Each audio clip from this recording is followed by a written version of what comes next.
Welcome back to our channel, guys. This is Manish.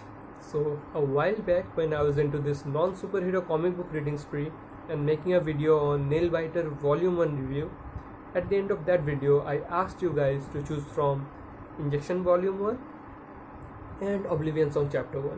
Which one among them you wanted me to make a review video next? So one of the subscribers chose Oblivion Song over Injection, and so the Injection review video will have to wait for a while. And as you can see, a simple choice has determined the content of this video. So a huge shout out to Samragni for casting her valuable vote to Oblivion Song and making her choice count. And just like her, now you also have the ability of determining the content of the next video on this channel.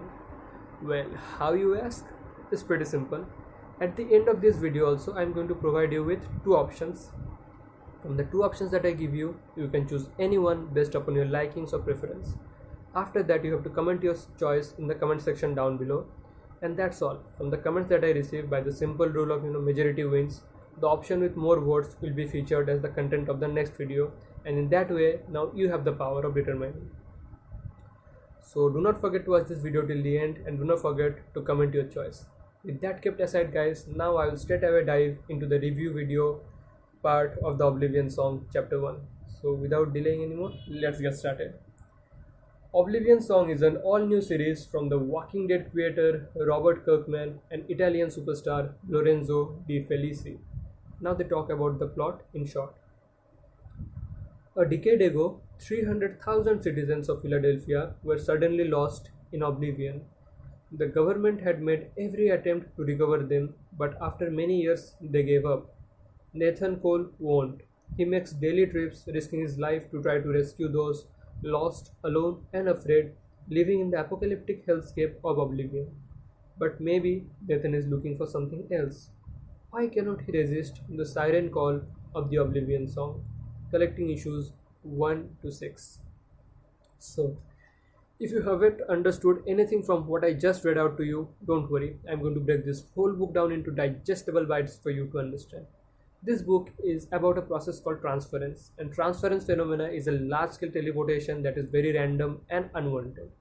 So transference has occurred in the city of Philadelphia, and it has teleported 300,000 of its citizens to another dimension called Oblivion. And this Oblivion is an extra-dimensional, planetary existence with its alien creatures.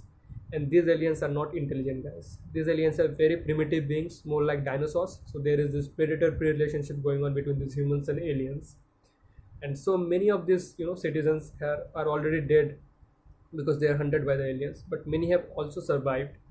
So Nathan is the hero of this whole series, and that is this fellow right here, Nathan Cole. So he is basically a scientist, a genius, and the whole story is taking place 10 years after the incident of transference. So Nathan Cole over here, he has developed a teleportation device that works by manipulating or modulating the frequencies of the molecules of a person. So with that technology, he teleports himself to Oblivion and bring back those people from Oblivion back to Earth, back to Philadelphia, using those teleportation devices, as you could say. So in the first few years, Nathan was very successful and he brought back many people, and government had also been funding him pretty well. But recently, for the past few years, he have been running out of luck because he is coming back empty-handed. It's not like that all the people are brought back and the rest of them are dead. There are still many stranded out there in Oblivion who I think do not just want to come back to Earth. They have found a happy place over there. So the government doesn't want to fund Nathan anymore because Nathan's efforts are now being futile and are going in vain. Because he's coming back empty-handed. It's simple as that. The government just wants to declare all the rest of the people as dead, and they just wants to move on. But Nathan is very stubborn. He is still continuing his quest every day, and he is every day going to Oblivion in searching of more and more people. So why is Nathan so adamant? Is it because Nathan wants everyone to unite? So the people who are lost, the near and dear ones, the relatives, he just wants everyone to come back to Philadelphia and unite with their families. Is it Nathan's main concern? Nathan wants to believe that, but everybody knows that is not the main reason. Nathan have had a huge fight with his elder brother Edward, and just before the transference took place, they left off things in a bad terms, and because of the transference, now Edward is lost in Oblivion, and Nathan is hell-bent on finding his brother alive, and he wants to bring his brother back from Oblivion to Earth. to Philadelphia, to be specific. So yeah, everybody knows that this is, Nathan's main concern. He is not going back to Oblivion just for the sake of every Philadelphian citizen. It is because he specifically wants to find his brother and make things right with him, because family ties, blood relations, these are what matters at the end of the day.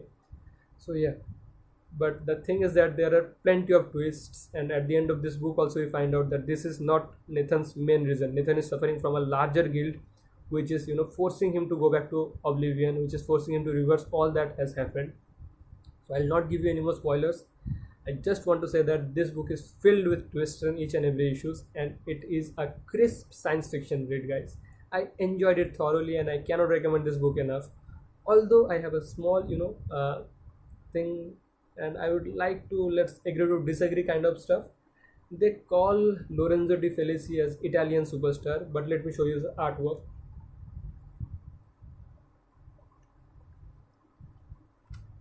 So I hope you can see.